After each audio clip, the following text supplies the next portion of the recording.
Although the game was released roughly a year after Peter Jackson's film The Lord of the Rings: The Fellowship of the Ring, and actually several weeks prior to this Lord of the Rings: The Two Towers, it has no relationship with the film series. And this is because at the time, Vivendi, in partnership with Tolkien Enterprises, held the rights to the video game adaptations of Tolkien's literary works, while Electronic Arts held the rights to the video game adaptations of the New Line Cinema films.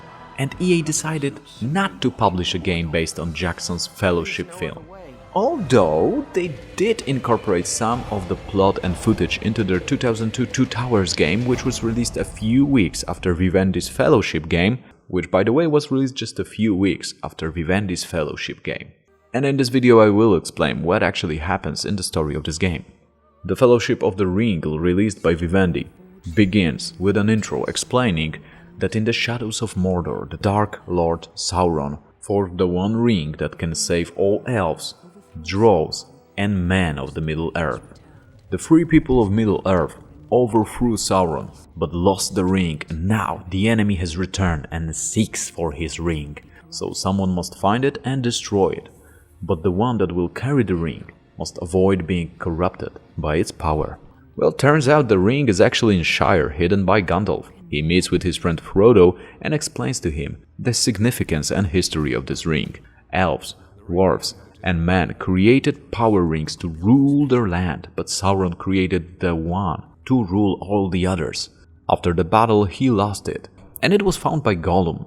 Gollum was corrupted by the ring, and Bilbo Baggins won it back from him.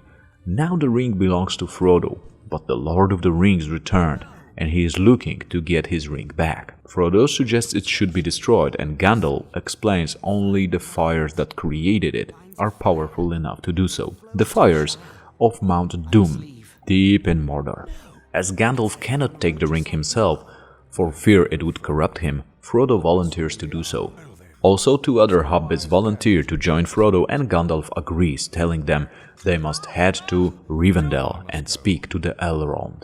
He also tells Frodo never to use the ring, because if he tries, it will corrupt him and will draw the attention of Sauron and the Nazgul.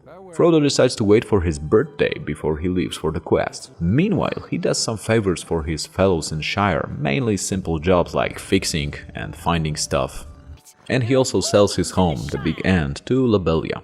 On the night of Frodo's departure, a Nazgul arrives in the Shire looking for Baggins. Master Gamgee misguides him, and Frodo is able to evade the Nazgul. Frodo gets to Sam, who is joined by Pippin and Merry. And those two already know about the ring and Sauron, as they have been spying on Bilbo, Frodo and Gandalf for years. Now they want to join Frodo on his quest. Farmer Maggot helps them to get out with his wagon into the borders of Backland. To lose Black Rider, they decide to go through the old forest. Soon Merry, Pippin and Sam get lost in the woods, and Frodo needs to find them. Turns out the place is full of those huge spiders. Then they head to Witty-Windle Valley, that is said to be the strangest part of the whole forest. Under the influence of one of the trees, they soon all fall asleep and get grabbed by this tree. Frodo is the only one who managed to stay free, so he fights with the tree to get his friends back until this guy Tom Bombadil shows up and starts singing to the tree, and actually that works. He turns out to be the eldest, and that means he was living here since the beginning of time. And also he reveals that the ring has no power over him. Pretty cool. After the supper, Fellowship passes through misty Borrowdowns. The place has dark reputation, but hobbits are forced to spend the night over there. When Frodo wakes up, all his friends are gone. As young Baggins starts looking for them, he is attacked by ghosts. But he manages to survive and finds a cave where he finds Westerny's dagger, but also must fight a demon and call Tom for help with a song. Bombadil shows up and helps Frodo with a singing spell.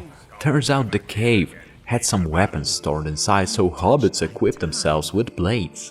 Those blades are spelled by their ancient creators. Tom also guides the team safe over the borders of this land, and they reach a village named Bree. Hobbits get to the prancing pony. Frodo warns the others to keep his real name a secret and refer to him as Mr. Underhill. While Frodo is checking in, Pippin gets drunk and begins to tell stories about Bilbo. Afraid that he will reveal too much, Frodo climbs on the table and begins to sing and dance to distract the crowd. However, he slips and the ring lands on his finger, turning him invisible. An angry ranger takes the hobbits into another room, warning them they are drawing too much attention on themselves. He introduces himself as Strider and asks if he may join them on their journey. At this point, the innkeeper, Barleyman Butterbur, arrives with a letter from Gandalf which informs Frodo that Strider is really Aragorn, a trusted friend.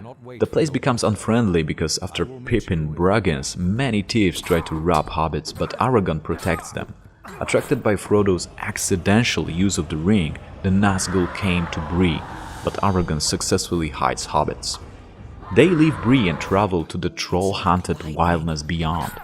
They see Weathertop Hill in the distance, and it looks like it's under some kind of a storm.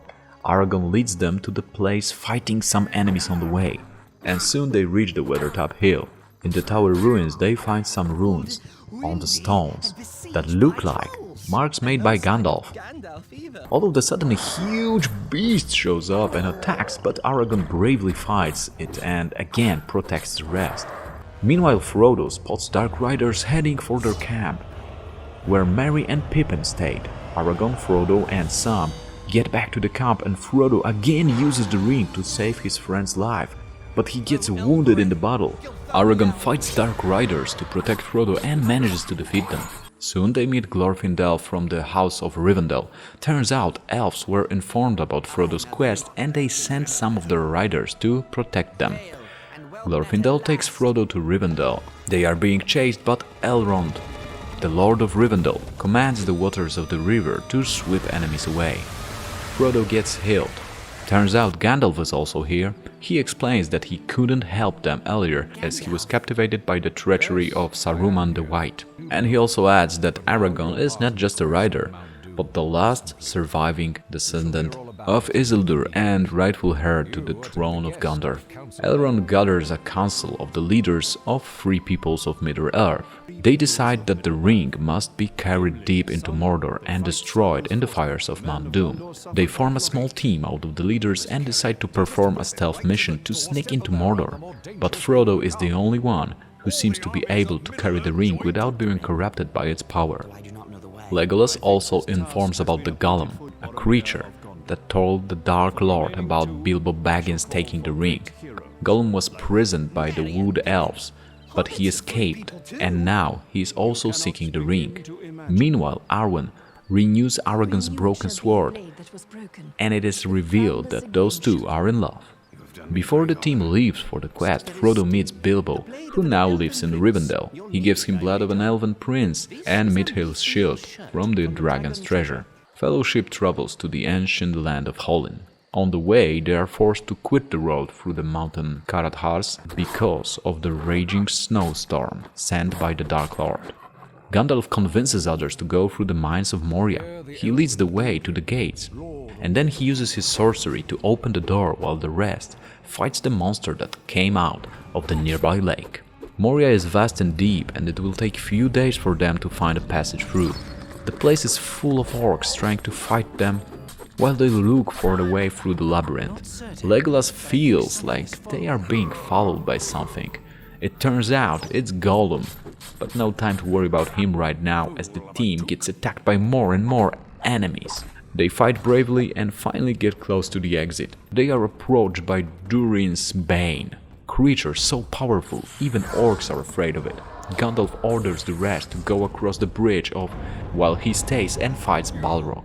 Using his spells, Gandalf fights the creature and lures it on the stone bridge, and then breaks it, making Durin's Bane to fall down. But as the Balrog falls into dark abyss, it grabs Gandalf and pushes him down along. But the rest must carry on. They meet Haldir, who takes them to Lady Galadriel. And those elves are not too keen on letting Gimli in, and things get a little bit tense, but after all, They decide that everyone will be blindfolded as an act of solidarity with the dwarf. When they meet Lady Galadriel, she asks about Gandalf the Grey. Aragorn explains he fall into shadow, saving the rest. Elves decide they will help with the quest. Lady brings Frodo in front of her mirror.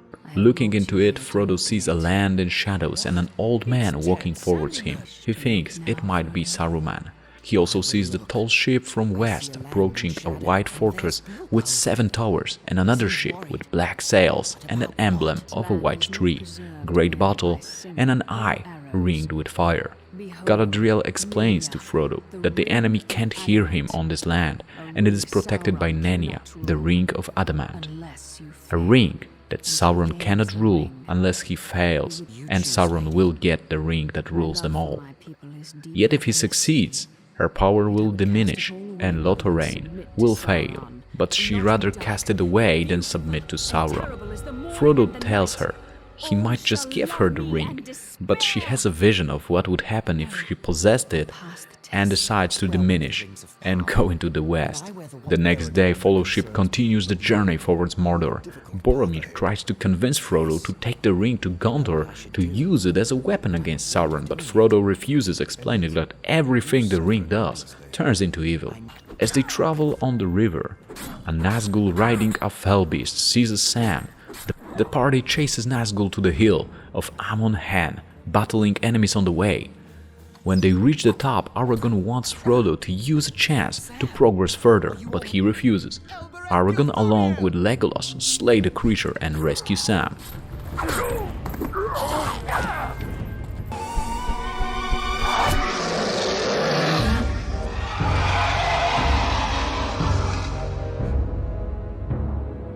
The Fellowship of the Ring has tried. We see Galadriel looking into her mirror.